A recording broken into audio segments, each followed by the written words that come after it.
Ubersaga. I was thinking when we started with the whole podcasting, we weren't considering that as a service that we can offer, Yeah. but more like just another content type that we were producing. Yeah, and I think we were just exploring and we were trying to understand what this content type does. That we understood that it was the next phase of content that is out there. Mhm. I remember when we started out, Clubhouse was a thing. Yes, I think that played a major role in why we started doing things. why we started going into audio. Back then, Clubhouse was in its that exclusive invite only phase. Yeah, and s- early infancy, right? Yeah, before they opened doors for public and whatnot. Right. So And it was only for iPhone users. I still remember that, right? exactly, Yeah. and So- it was all the talk, right? Everybody was talking about Clubhouse. right. I think that's when we really wanted to buy into this whole audio space.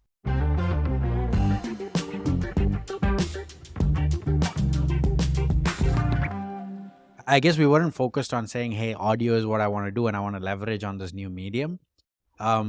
But it pushed us to a realm of discovery that, hey, there is a medium called audio, which you can utilize and do a bunch of things with.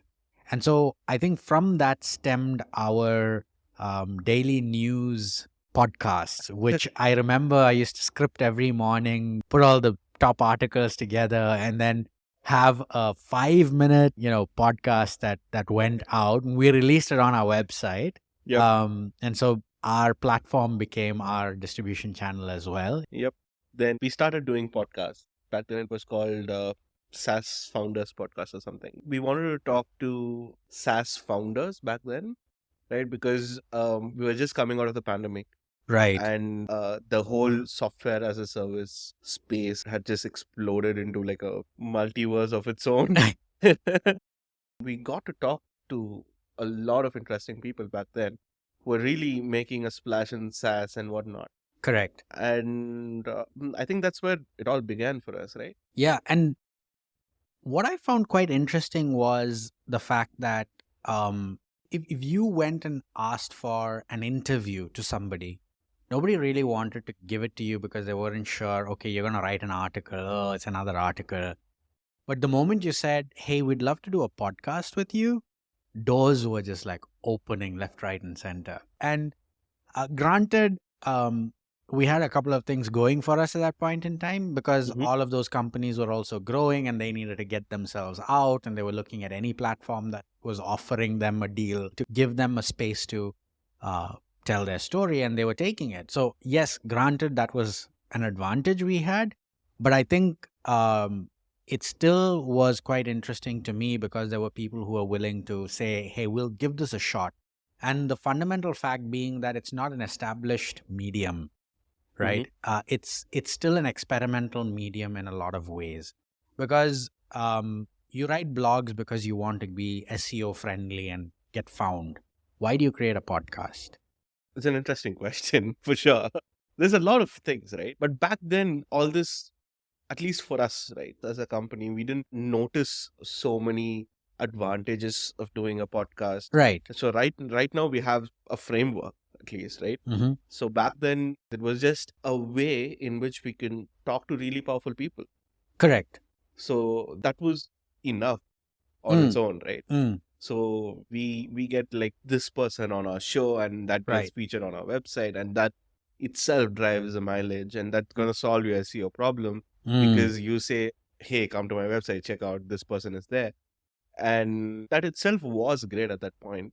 True. But I also want to talk about how we were handling things back then, right?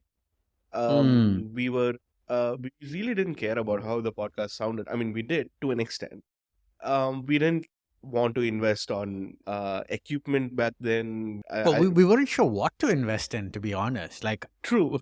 but more than that, I want to go back to like what you were saying. The way we were producing a podcast was so cliche. It was like, okay, let's get a guest. We'll ask them a bunch of questions. And yeah, we have a podcast. It's simple, straightforward. And yes, that's a podcast. That's a form of a podcast. And your consistent battle at that point in time, and I remember battling this out in my head as a host, and I was like, how do I get him to give an answer which is different from what he gave on the other YouTube video that I saw? I would go one step further. How to get him to give an answer which is different from my last guest, because I'm still asking the same questions, right? Yeah, I mean, a lot of it is going down the same alleyway, right? But yes, at times you got really unique stories that came out. Like, oh, I met my co-founder at a speed founder meet, or I forget what they call it, where it's like equivalent to speed Speed dating, dating, but yeah. you meet your founder. Mhm. Like, okay, I didn't even know that was a thing, right? But in general, oh, we were college mates, oh, we were friends, right? That's your standardized answer. Then the other like uphill that I always found was they all had a narrative which have been trained by PR agencies or just by having repeatedly answered these questions. And there's nothing unique that comes out at that point. So it would thoroughly piss me off. But then when you have follow-up questions and you dig, and the way you dig is very different from how the other people have, gone through asking questions, then you start getting the real diamonds in the sand almost, right? You kind of like get those gems out. And that was what was exciting for me at that point in time. But that's just one element, right? And like you said, we migrated from SaaS Founders podcast to SaaS Universe podcast. And I remember trying various permutation combinations. And then finally, we had been toying with this idea of coming with blended narratives. Yep, blended is always fun. I think that's where we really took a stand and said, I really want the listeners to have an audio experience, Mm, not just listening to somebody talk, but how to really give a experience to the user who wants to like stick around and listen right, to the whole podcast right. just because it's told in a nice way. Is And that and right? and, and mind you, these Q&A podcasts would go for an hour. Yep.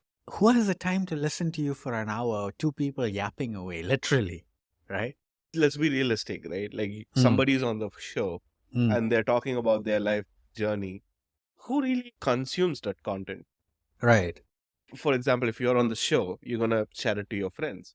I mean, are your employees gonna listen to the show? I don't think so. I mean, they might, Mm, but to what extent, right? right. How many So people are they going to tell about that? about the Yeah. podcast, right?